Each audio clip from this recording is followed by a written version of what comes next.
Weigman, is it against the law for one American to strike another American? Yes, there's plenty of laws. You guys love to cite these laws that exist so we cannot intercept an aircraft.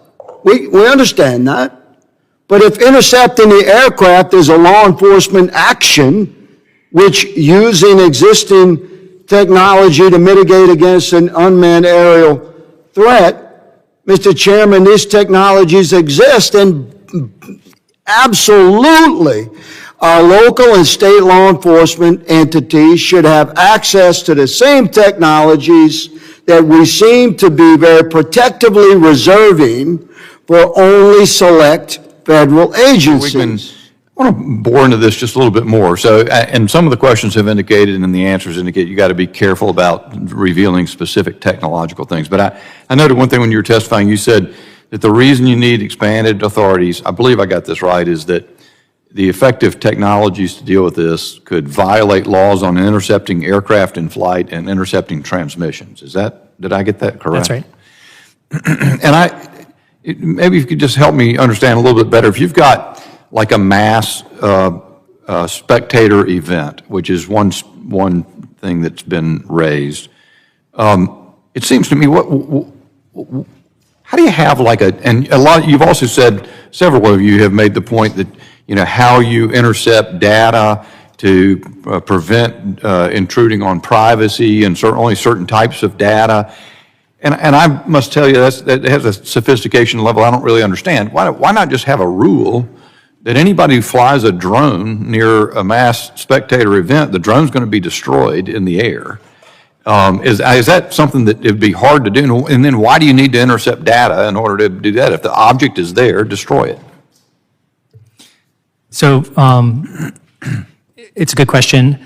I think the way it works, as I understand it, and my colleagues can talk about this operationally, if you had, let's say, a football game, and you would have a perimeter, it would be declared as a temporary flight restricted area. Okay. So around that, you're going to have a buffer zone. You have an area where it's a no-go, and then you have a larger area around that where you might want to detect what's flying, and then you have a larger area around that where you might be tracking, but regular commercial drone use is okay.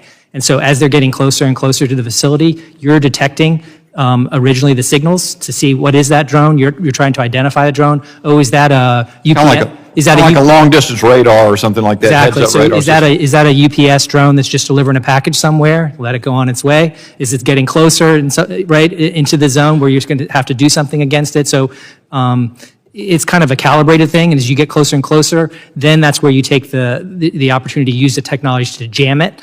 Is most frequently rather than destroy the drone, you're interfering with its navigation in a way that confuses it and requires it to land. And that's what they do in these scenarios to make it land somewhere rather than it's not the same as like shooting it out of the sky is my understanding of how it works. You're instead using electronic things to bring it down. So that's essentially how it works. Is the technology, and I've always been curious about that. I've asked that, first time I asked it in a hearing a couple of years ago, there's a Twitter of laughter throughout the room about naivety of thinking you could destroy the thing in the air, and I guess maybe if it leaves debris to fall or something, I could understand. It could be dangerous also, I think. Yeah. If you were just to kinetically destroy it, I imagine there would be some hazards with that. Should the average person looking at this, or the average congressman trying to understand it, believe that these technologies where you can use electronics to force the device to land are successful or have a high degree of reliability? Maybe I'll direct that to Mr. Jones. Yeah. So there's also non-destructive kinetic capabilities. So one thing from a law enforcement perspective we have to remember is that if we can capture a drone, there's a forensic capability that allows us to glean information. Yeah. And so that's important to us, as well as avoiding or minimizing any collateral damage. We have to be very careful in any application of force in public areas, responsible law enforcement, first do no harm.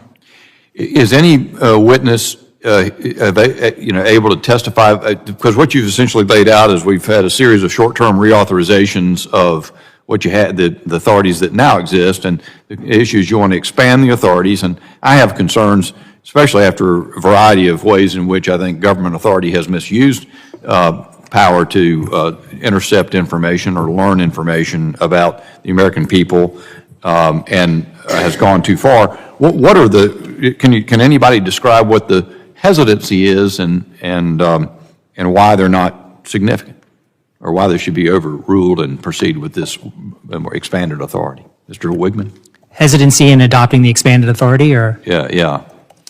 Well, it's kind of hard for us to answer because we support expanding the authority, but understand. I think that it's important to recognize when you talk about intercepting signals and so forth, as I mentioned in my opening statement, as Assistant Director Wheeler just mentioned, the types of signals that we're getting are the same types of information that is actually required to be broadcast and that anyone can pick up with a drone today, as the FAA's rule. So we're not talking, there is I guess a privacy interest, but it's the same type of information that we're now requiring, and it's a new regulation, but requiring drones to broadcast so that anyone can pick up, because it's really just about the communications between the drone and the controller, so that we can figure out where is that person, what's the registration, what's the model, how do we deal with it. So I think the privacy interest is limited. My time has expired. Thank you very much. I yield back.